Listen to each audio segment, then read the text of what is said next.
News. I'm Russ Rollins along with Jeff Kaufman and Ryan Holm. The nerdy news is everything nerdy, and we just got back from Jeff Kaufman and I just got back from San Diego Comic Con. This was the biggest.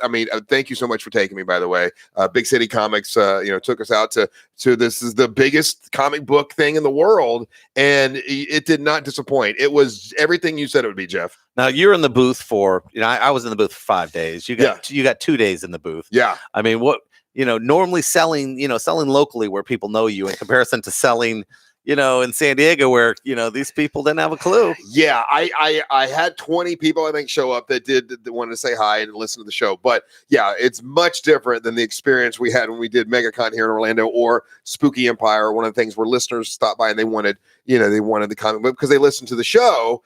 This was totally different situation. And I'm not going to lie, I like it better here. It's much more fun. I sat there for a long time going, okay, why am I sitting here? What am I doing? But it is a big, big event. And a lot of people came by just because they liked the comic book Jolly Jane. And that was a good feeling. I mean, they didn't know who I was. They just liked the book. I mean, we sold a lot of books. That was a really cool thing to be able to debut a book in San Diego. I mean, we had debuted the book in Orlando, a place like that. But when you go to the Comic-Con, that's a Super Bowl. And I got to talk to a lot of people there. We got to, everyone from Amazon, everyone around. It's very strange being in that environment with all the celebrities and all these companies, and they've spent millions of dollars to be there. They've rented the side of a building for millions of dollars. It's crazy. And you know what I found, Jeff, is that people didn't dress up in costumes as much at Comic-Con as they do at MegaCon. Why do you think that is? We talked about that. We said, listen, the ticket is so expensive that it's not a bunch of kids going. Yeah. For you to get a ticket to San Diego, you got to get in the lottery. You got to do this. It's not really kid friendly because the tickets are so expensive. It's $200-$300 a ticket. Your kid had to be getting a lot of A's to be taken there. Yeah. While MegaCon, the kid just had done his homework the other day. Yeah, it was the 80th birthday for Batman. There was a lot of Batman stuff there, which was kind of cool. I didn't see as much Marvel stuff as I thought I would see, but what did you see the most? What do you think people were?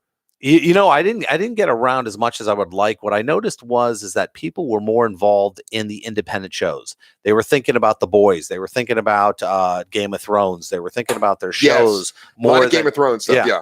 And I didn't. DC, Marvel, they aired stuff, but you really didn't hear too much of that stuff. I mean, I went to my buddy did the biography on Shazam. Yeah. Jamie, who's now Jeff Johns, who is the executive producer of like everything comic book. And I went to there and, I felt really stupid because you and I, we're fans of Elvis. We're fans of DC. We're fans of this.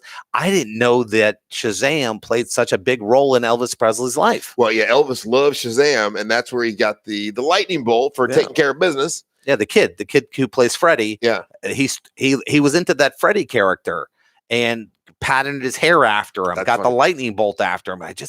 I feel so stupid that out of all the nerdy stuff I know, that I didn't know the Shazam Elvis connection. So that was part of the documentary. Oh yeah, and the documentary that you watched, Carlos's buddy, and he's been on the show before. Cooper, Coop is what he called it. Cooper, who's on The Walking Dead. He narrated it, right? Oh yeah, yeah. That's cool. The kid shows up, and the kid who played Shazam was there. He opens it up, and I'm sitting there with Jamie, who produced it, and it's amazing to me. That's the reason why when I think about our comic book, the day that we're watching some woman walk across the screen dressed as our character is going to be a very weird moment for me. It'll be cool if that happened, And so let's go to this debate, okay?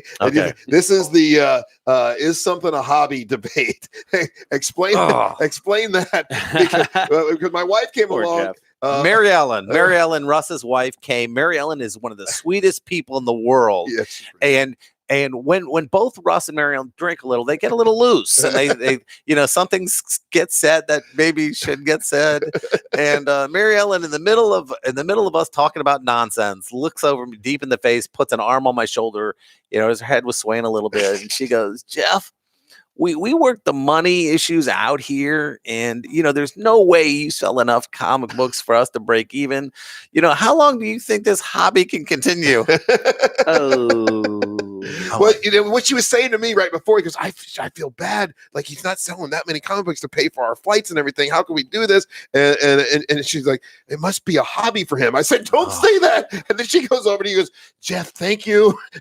She said the H word. She said the H word. Okay, so what do you say when someone says if it's not making a ton of money, then is it just a hobby? And you know what I said? I looked over. I go. Let me make this clear. This is not a hobby. Yeah. A hobby is you and I buying Invictas. It's not killing ourselves to create comic books. I looked at her face and said, listen, I agree. It's a terrible investment. Okay. This is a terrible investment. The chances of us doing this is impossible. But there are a lot of other guys out there. We wouldn't have a light bulb today if Edison wasn't willing to fail 5,000 times. Yeah. I mean, you just have to be willing to believe and fight for something you love. And I've been doing this for 12 years. I've come in and out of many different hobbies. This is not one of them, but it is a terrible investment. But in hopes, though, that some producer will pick up one of your, and of course, with Big City Comics, there's like 14 different novels they could choose from. Obviously, I'm hoping that Jolly Jane gets made into one, but I would love to see anything from Big City Comics be made into a movie. And there is talk about that. Yeah, this month, actually, I'm supposed to meet somebody about a book we did called Roulette. They're coming down to Orlando, deciding whether to film or not. Sarasota has already agreed to match them dollar for dollar. Yeah. For, as a tax benefit. So that's in the air. I mean, you never really know. The more you get out there, the more you put your books out. For example, Jolly Jane has done really well. Jolly Jane has broken even. So I have no problem with going, okay, Jolly Jane is profitable. Would a San Diego trip where if, for example, the booth at San Diego is $3,500. Yeah. Okay. The hotels are easily $1,400 a piece. So if you have 3 people out there, that's $4,200. The flight's out another $2,000 to that. So you and forget the materials and the setup. It's probably a $15,000 thing. But at the same time, you're going, okay, so every day I would have to sell $3,000 worth of product profitably to break even, and you're not going to, because San Diego is not only about selling, it's about being there, about putting yourself in front of things. And we did have people show interest in our stuff, and we'll see. But it's not like New York, where I'm profitable in New York. I'm profitable at MegaCon. Yeah, but you're not going to be profitable in San Diego. And the fact was, we sold a bunch at MegaCon. Oh yeah, it did really well. Hey, you brought up the Invicta watches, which now are my new favorite. I'm Batman. Yeah, and I had a feeling you were going to wear Batman today, so I wore my Superman one, and I also wore it because I hadn't worn it in a couple weeks, and I felt like it was going to get mad at me.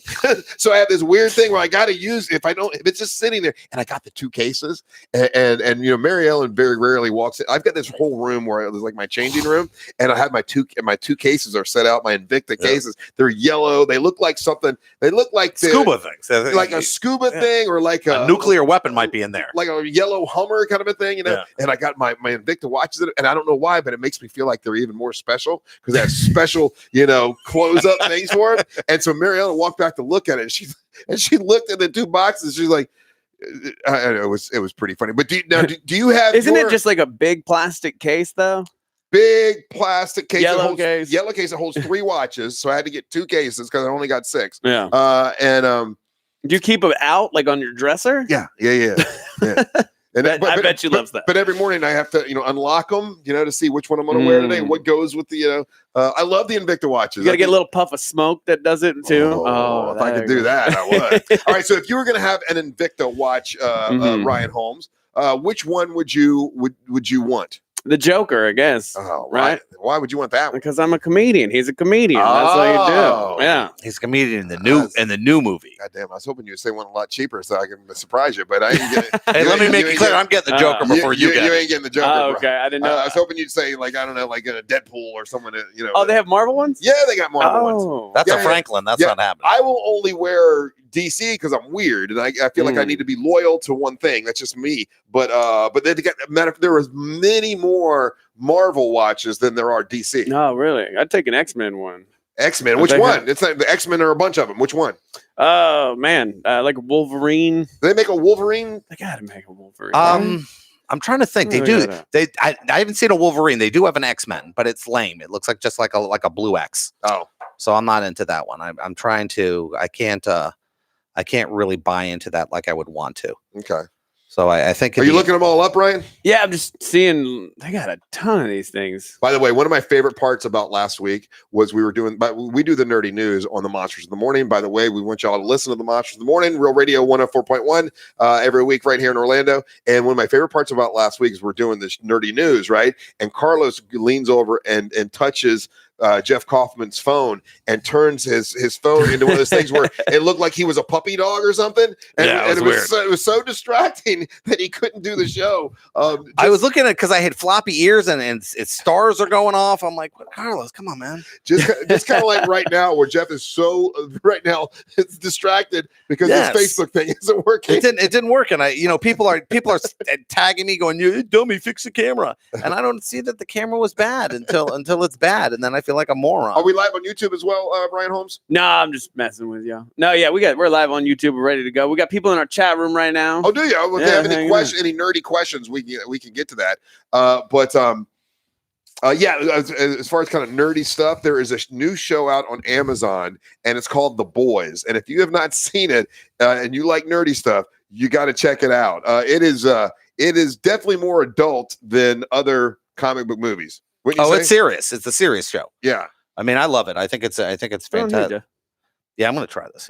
There you go. He's trying. I feel like a moron. I'm just trying to get this down, and we all look like crap, and that's okay. People are getting mad. They'll be all right. They're like, Jeff sucks. You got 6 people. They'll be okay. Yeah, the 6 people are going, yeah, you suck, dude. No, I think The Boys is serious. That's Garth Ennis. And I've always told you the Garth Ennis story where some store owner basically said they couldn't put my books up there because I wasn't because your books were too graphic. Racy. And I said, Garth Ennis has a rat running across the screen with a penis, and that's okay. And the guy says, well, you're not Garth Ennis. So what? He's got a comic book, and on the cover of the comic, there's a rat running with a severed penis in his mouth. But he can't carry a book I had called Horror, which was about a guy who does anything for money. Yeah. And he said, well, you're not Garth Ennis. And I was going, yeah, okay. And if you watch The Boys is like incredibly violent. And there are shock scenes, you got laser beams going right through people's heads. A lady explodes in episode 1. Yeah, I mean, the basic premise is that these are corporate heroes and they have great PR, but they're really crappy people. They're not good people. And there's a group of people who've been hurt by these people in different ways, whether a wife or they killed my wife, they did something, and they're seeking vengeance. And it's an interesting think about that concept, okay? Because we always have assumed, if someone had powers, they would use them all for good, unless they're a villain, then they're the opposite side. We never really imagine what if someone's kind of in the middle. Yeah, see, here's the flaw. Yeah. Here's the flaw in our world, and this is pretty simple. If I walked into a room and bestowed the power of invisibility upon 100 people in the room, 50 would commit a felony within 24 hours. Yeah. People don't naturally put their asses on the line to help other people. They go, well, what about me? How does this help me out? And that's what I think that's what The Boys are about. They're in a corporate environment and they're supposed to save lives, but they're not really that great people. They're very selfish. They use their powers in ways that they shouldn't, sexually and financially and emotionally. And I think it's a strong show. But The Boys, just like The Walking Dead, started as a graphic novel, right? No, it's a series. It was a single issue comic books. Okay. So it wasn't. And Walking Dead is a bunch of single issue comic books, but they put them together in a trade, and that's how people read them sometimes.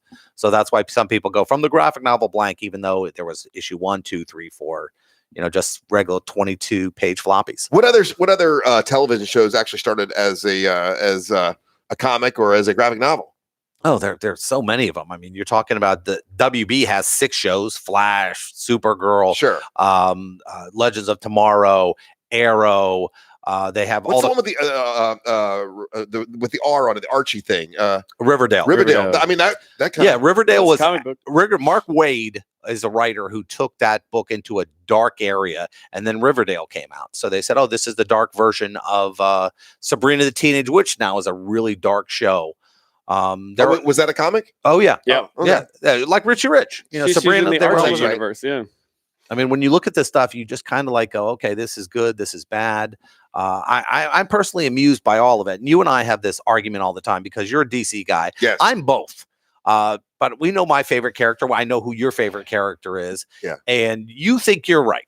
About what? About who you think the best character is. You mean as far as being a better character or who would win in a fight? No, not a fight. Well, we know who would win a fight. Superman would win a fight. Batman. Of Superman course. wouldn't fight unless he had kryptonite. Superman could. Did you not see Batman versus Superman? Okay, let me make this clear. Who won? Okay, Batman. Now it's over. We don't. Okay. There's nothing else to discuss. This is BS. It's already happened. Batman Superman won. let this happen. If Superman was sitting on building 3 football fields away, he could have fried him from Cleveland. By the way, you can check your sources or whatever. Alfred beat up Superman one time. You realize this is all some writer going, how do we make it possible for Alfred to do this? Yeah. Superman could kill you from space like in Real Genius with the satellites. He can't kill Batman because he got a pocket full of kryptonite. He don't give a damn. But you have to be close enough to him. I mean, and that movie was so damn flawed in the beginning. I mean, the guy has this big ball of kryptonite, the most deadly piece of kryptonite in the world, and somehow Superman can fly with it. I mean, he's flying forward, holding the saber. We had the saber, and he got all of his energy to go put it through the heart of whatever that monster was. Half the time, he poops himself when a sliver of kryptonite is around, but somehow the most concentrated ball of kryptonite exists, and he's okay with it. That was a little sliver of it at the tip of the that whole sword. thing was made of kryptonite. Stop it. All I know is I saw the movie, and I know who won, and it was Batman. So booyah. Okay, well. And yours is Spider-Man, right? Yeah, okay. I go with Spider. You know why? Because Spider-Man is more like me. Spider-Man is a guy who can't pay his rent. When Stan Lee created him, everyone goes, you can't make a sidekick superhero. Nobody's going to buy it, blah, blah, blah. That's why it wasn't given its own comic book. That's why it was put in a book called Amazing Fantasy number 15. Because he was just a teenager? He was a teenager. There's never been a teenage superhero to run a book. Robin, all these characters were sidekicks. So they said, nobody's going to buy a book about teenagers. The thing blew up. Yeah. And they immediately, about a couple months later, Amazing Spider-Man number 1 came out, and now they're 700. I mean, it's ridiculous. And if you ever want to wonder when you look at an issue number, and I'm not talking these BS issue numbers where they redo them over and over again. Yeah. I'm talking the actual number. If you take, for example, 700 and you divide it by 12, that's how many years that book has been out. Oh, wow. It's because it's normally 1 issue a month. Yeah. Now, sometimes they put out 2 issues, and please don't try to out geek me and go, well, they had 2 issues back in. I know what we're talking about. No, my people are mean as crap. They'll go, you were wrong about this. I get it, but be glad that I'm willing to talk about it. Yeah, nerdy people do get very defensive about their but let's talk about Batman. Batman is the Joker. No, sure he is. Batman definitely has mental issues. I was talking about that with Dwight Bane this week, and we're like, if Batman definitely needs counseling, because he saw that ain't going to help. It's not going to stop doing what he's doing. But you don't want him to go to counseling, because if Batman or if Bruce Wayne goes to counseling, the Joker would take over Gotham City. What if Bruce Wayne becomes much more effective at crime fighting and maybe helps out and stops being such a vigilante? No, the problem you have is this: makes him a good guy. There is an argument out there that the reason these villains exist is because he exists. They all are trying to beat him. Now, Batman believes that he's a focal point and he brings these crazy people to him. But the question is he creating them? No, it's an evolutionary arms race. If I create a weapon, somebody else creates a weapon. So Batman exists. So does the Riddler exist? Does the Scarecrow exist? Everybody who wants to be Kardashian, put it that way. Yeah. I mean, it's like a YouTube channel where a little girl goes, I want to have a YouTube channel and put on makeup too. Because Batman does this, other people want attention too. So would these murders happen but for Batman being out there thinking he has to? And he doesn't do it because he feels this moral obligation. He has this psychosis that my family died in front of me, and I don't want anyone else to go through that. Okay, so I'm gonna stop all the criminals and go save the day. But he has the limit. He doesn't stop all the criminals. He puts them in. They commit more crimes. They up the ante. They kill more people. I mean, that's why. So you suggest Bruce Wayne do nothing? I think Bruce Wayne fund should the police department with your billions of dollars. No, put on a bat suit and go out there and get them one by one. Batman. This is how you solve that situation in Gotham. You take your money that you put into your bat cave, everything else. You fund a police officer with like an Iron Man suit and stick him on every corner, and he pays $1 billion. So you plant these police officers. You can't trust these people with that kind of technology. No. Only Bruce Wayne can handle it. You put more money into education. Maybe we could find some teenage kid to help me out. And how wrong is that? Let me get this straight. I'm going to train a kid to put himself in harm's way because it makes me, it centers me. By the way, this kid is like a super acrobat and knows all kinds of great acrobatic stuff. They are really very athletic. When Dick Grayson left, he got Jason Todd. Jason Todd was stealing his hubcaps. He had no skills. He was a thief. And what happened is Jason Todd finally realized that Batman's wrong and said, listen, you don't go far enough. You need to kill the Joker. You can't have the Joker get out and kill a bunch of people. You got to end this. You got to cut this. I agreed with Jason Todd on that. Yeah. Batman needs to stop with that whole I can't kill anybody. Yeah, get a gun. Just get a gun. He finally does. Like later on in the Frank, send his ass into the Phantom Zone. Yeah, he finally puts guns and stuff on, but at first he was like, I'm not going to kill anybody, no guns, which I thought was kind of wussy myself. And suddenly he got old and realizes, well, I can't hit people anymore, but I can shoot them. Shoot the hell out of them. Shoot the hell out of them. Shoot them twice. So anyway, hey, so Thursday we're going to see Hobbs and Shaw. Everyone, Fast and the Furious. Fast and the Furious is part of that whole series, and you got once again got the entire movie theater for us. Thank you for doing that, Jeff Kaufman and Lynn. We're going to go see this movie, and it's got Dwayne Johnson, The Rock. It's got let's see, what's it? Idris Elba and Jason Statham. And when I was watching like a little piece on this, Jason Statham looks like he's a little guy, but he's done a lot of cool stuff. Well, you know where he started. A lot of people don't know who Jason Statham is. They go, oh, he's just this badass martial artist. No, he wasn't. He was on the English dive team for 12 years. He was a diver. He was also a dancer in a bunch of 90s music videos in his underwear. And the dive team, hey, when you look good, you could be able to dance in your underwear. Hey, look, if I look like Jason Statham, I would never put anything on. I wear 3 shirts, so you don't see what's in here. So Jason said that he was on. Didn't he win a gold medal or a medal or something for in the Olympics? He was on the team for a while. I don't know if he won any medals. I mean, I think I could have made that part up. It happens. Yeah, he's 50. Never fact check. He's over 50. Is he 50? Yeah. Is he really? So we could do that. I hate him. We could be that guy. He looks good. What happened? I'm the next Jason Statham. But Batman. He's a little fella. He's not. He doesn't look that big, but he does it. He does the majority of his stunts. Does he? Which I love. During one of the Fast and Furious, he was supposed to drive this dump truck, and it went off a cliff and into the sea. And he's in the truck. No, he's not. I swear to God. They did not let Jason Statham sit in the truck. They did, and he almost died. It's a fact. He almost died doing it. He goes, listen, it's the closest I've been to death. I'm a great swimmer, but I got to breathe. And he actually got out from under and swam and got away from it. I'd never heard that story. That's crazy. I mean, that's crazy for me. But I mean, it's funny. He was in the Commonwealth Games. He didn't go to the Olympics. Okay, Commonwealth. He never qualified for the Olympics, which he admits is still a sore point. Thanks for giving that up, Russ. Sorry about that, JJ. And he's 52 years old. Good for him. 52. Wow. Yeah, I mean, like you said, he did dance in a bunch of videos. How he got into movies was, Richie caught him at a modeling gig, and goes, "Oh yeah, I guess we can use you." So that's kind of funny. What all do you know about The Rock? Were you ever a big wrestling fan? Sorry, that's Jason. What's Statham The Rock dancing. cooking? Can you smell what The Rock is cooking? Oh, that's Jason Statham dancing? Yep. All oiled up in a Speedo. That's ridiculous. Now, hold on. Now, watch this. Watch this, Ryan. That's ridiculous. Ryan, Ryan's the king of looking stuff up. So I'm going to tell you, Ryan, get your hands off that damn computer. Why? What to do? Russ, don't tell him this. Yeah. What country is The Rock a citizen of? What country is The Rock? Yeah. What's his nationality? The Rock. Dwayne The Rock Johnson. Well, the obvious answer would be the United States. Oh, Canada! Is he a Canadian? Hell yeah! I did not know that. Wow. Yeah. Nope, he's Canadian. Really? That's why he's so nice. Well, I know his dad and his grandfather were from Hawaii, and they were they're full on what's called. What's weird is he was born in the U.S., but because of nationality laws, he's Canadian. I'll be damned. Yeah, kind of funny.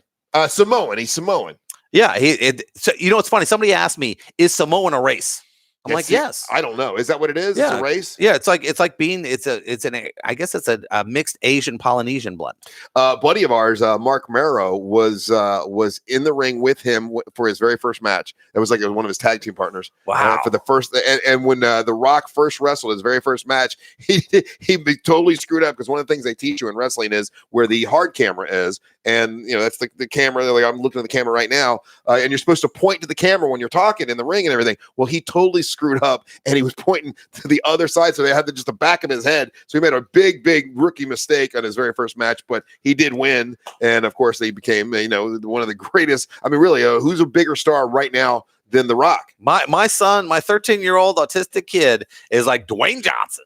Yeah. He knows who Dwayne, out of all the actors, he wants to see Dwayne Johnson. So he's coming to the premiere. But if I told you what method acting rule he keeps to every role, what do you think he does to be as far as his method? For every role he does, what do you think he has to do to get into every character? Eat something. Hey, well, we did talk about it. He does eat 9 meals, seven meals, 7 meals a day. Yeah. 7 meals a day. Brad Pitt does that. I know that because he always has to have a scene where he's eating something because he feels it humanizes him. Oh, really? Yeah. Well, what's funny is about The Rock is he believes that the true definition of getting into character is finding out what cologne that character would wear. Oh, okay. So he chooses a specific cologne for each character. Now, I don't know. See, I kind of do that for the day. Like, what mood am I going to be in today? I got 24 choices of smells. So you have the big bottle. So you oh yeah, yeah. I got a whole right beside my Invicta cases or my 24 colognes, and depending on what kind of mood I feel whimsical today. Do you have a sad cologne? Yeah. I do. What's your sad cologne? God, I don't remember the name of it. I know what it looks like, but yeah, if I'm in a down mood, I'm like, I think it's called black. There's this stuff called black. So you're like a human scratchy black sniff. It's just called black. And the weird thing is he has one deodorant. He has one deodorant and 50 different colognes. Correct. Yeah, it's Old Spice deodorant and all the different clones, fancy clones.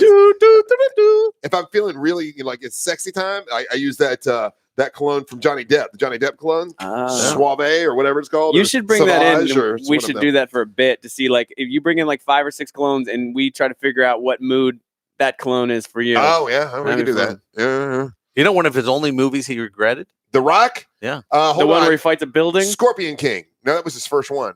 No, it's actually because that was his first movie. He actually won a Guinness Book World Record for his first role, getting paid the most money for his first role, which was $5 million. Wow. Yep. And he also has a second. You know what his second Guinness Book record is? What? Most selfies in a 3-minute period. Oh, really? Yeah. So the question was, what movie does The Rock regret that doing? he actually switched his agents after? The Mummy. I'll give you a hint. No, don't give me no hint. I'm the one where he's a fairy. The Tooth Fairy. Tooth Fairy. Yeah. Didn't Hulk Hogan do a movie similar to that? I think after he did it, then I think Hulk Hogan did a fairy. Yeah. Now, if I had to tell you, guess who his manager is? Is Captain Lou Albano? No. You think? Yeah, it's not a Cyndi wrestling Lauper. manager. No. Like his agent? Or? Yeah. No idea. Russ, this would never happen to you. It's his ex-wife. Oh, really? Yeah. He's had his ex-wife as his manager even after they got divorced. He kept his wife. Yeah, because he played football in Miami, and they were together then. And that the bull that he had, the tattoo that he had, was because she worked at what's the investment company where the bull is their logo, their thing, and so he got that. Merrill Lynch. Merrill Lynch, yeah, she worked for there, and then he went by the Brahma Bull for some time in the ring, and then now he's got so many tattoos. I don't even think it's there. But what's funny is that her husband, her new husband, is The Rock's trainer. No, this guy must be the nicest guy in the world. He seems like he is. That's why when they say that The Rock and Vin Diesel are feuding, it's hard for me to believe, because when I see Vin Diesel and I watch him on the they don't like each other. They do not like each other. I think that's a gimmick. No, it's not. Vin Diesel's they do not like each other. Vin Diesel seems really cool. No, these people are ego. Remember how you felt sitting in that booth in San Diego where nobody knew you? Yeah, I was mad as hell. Okay, that's what happens. Vin Diesel's in a room and The Rock comes in. Who do people care about? The Rock. Vin Diesel is no longer the guy anymore. It's The Rock. Right. He basically, the question is, after this movie, will he have stolen this franchise away? Well, it is weird that Hobbs and Shaw does not. I don't see anywhere that they say that Vin Diesel's in it. He's not in it, and I don't think he is. He's not anywhere on the IMDb credits. It's his thing, Fast and Furious, but basically The Rock is kind of taking it. Yeah, he wrestled it away from him. Yeah. I mean, and the weird thing is, what kind of, when you think about cosmetic surgery, what cosmetic surgery do you think he would have would have gotten? The big one. I happen to know this. The Rock actually had his, I think, liposuction on his chest to have fat taken out of his chest so you could see his muscle. Really? Yeah. Yep. That's it. He had male breast reduction surgery because his pecs were too big and he couldn't be an actor. He thought he couldn't be an actor, even though he spends all his time popping that. I love the outtakes on all his movies. He is awesome. Do you think this movie's going to do well? I think this movie is going to rock. Literally, I think it's going to do really well. Will it outshine the Fast and the Furious? The last movie blew. Come on, No, it did not. It was great. Oh, what was it?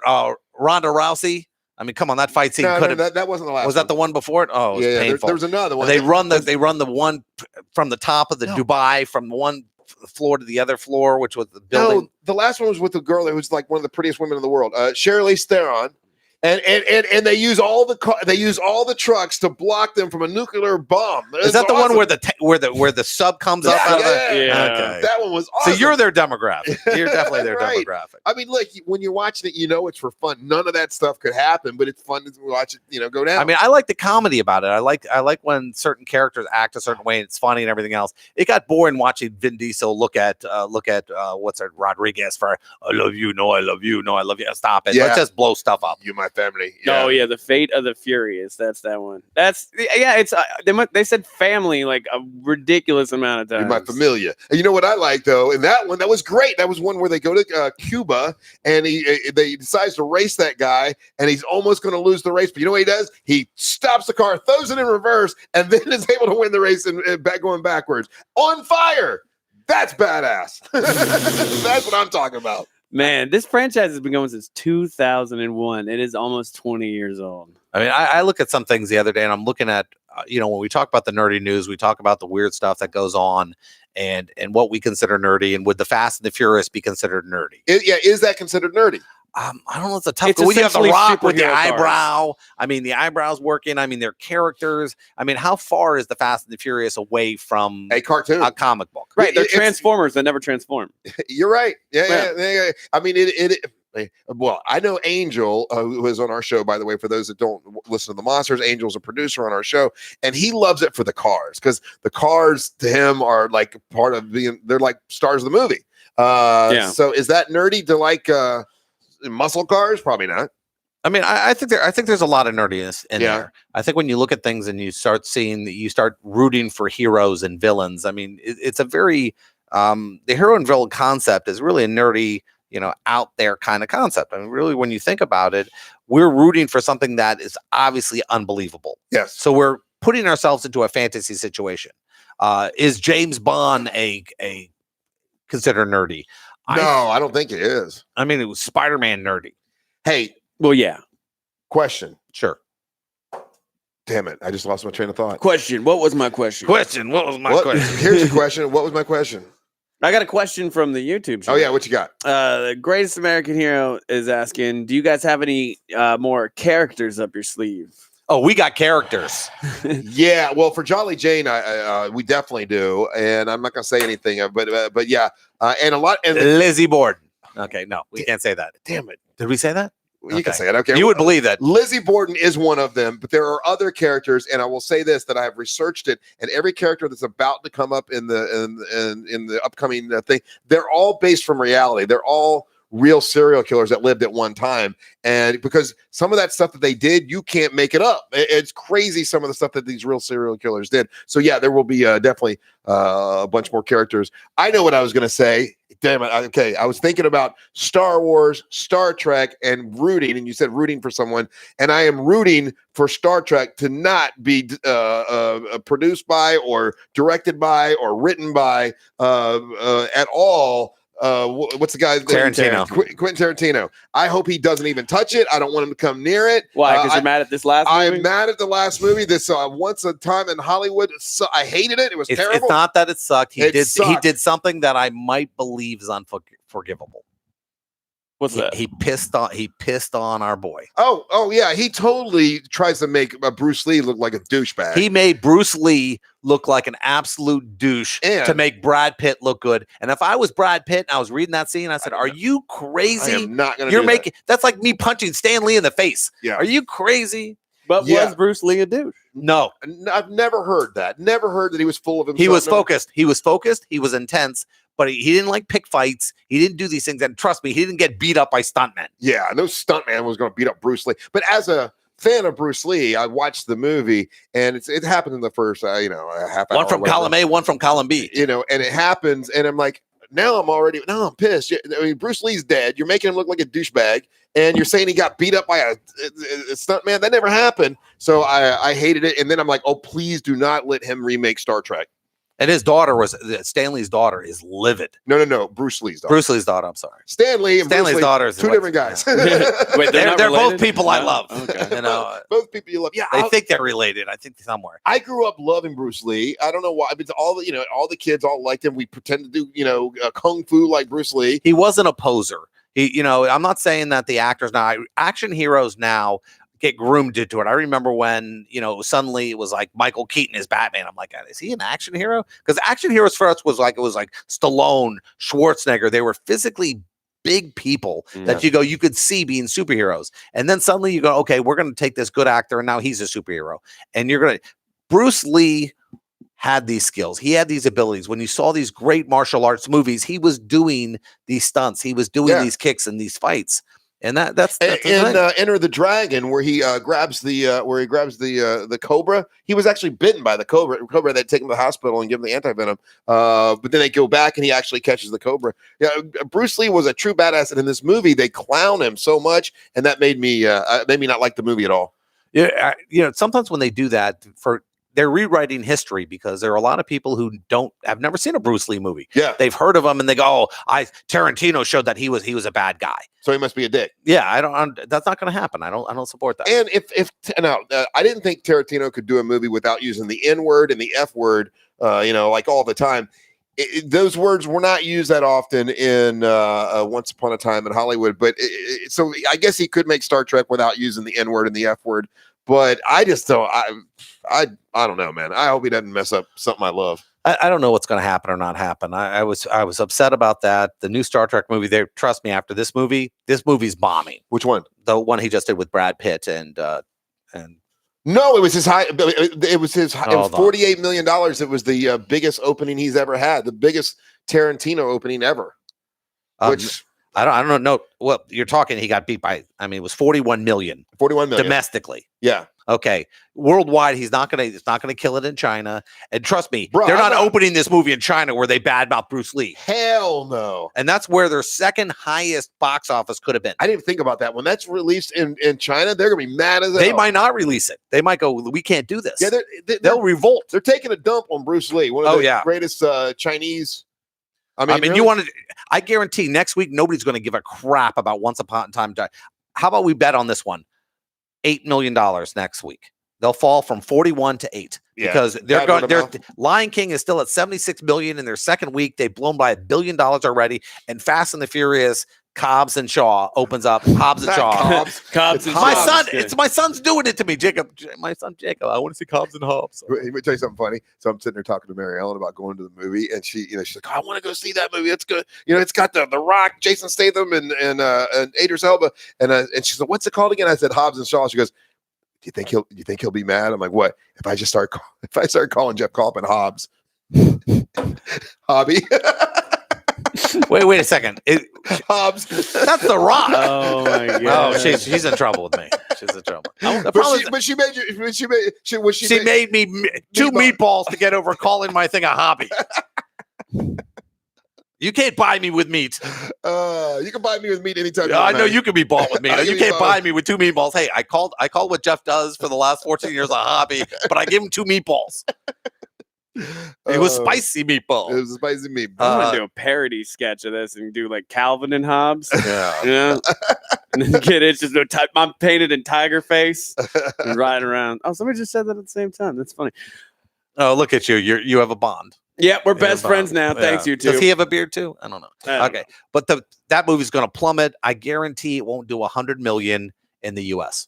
It's not going to do it. It's too artsy. Like with these artsy Hollywood self-facing movies, they don't really ever do that well. And for some reason, they're not ever that good. What was the one where George Clooney did one a couple years ago? Yes, and it was